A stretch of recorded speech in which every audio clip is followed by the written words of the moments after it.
If you've tried adjusting your locking cylinder, but it still feels stiff or sticky, you should try lubricating it.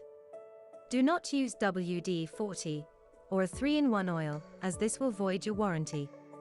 Lubrication should be performed using only a dry lubricant, called graphite powder. Simply squeeze a small amount of powder along your key, insert the key into the cylinder a few times and turn it both ways. This will lubricate your locking cylinder internally. We suggest performing this basic maintenance every 6 months to keep your door functioning efficiently.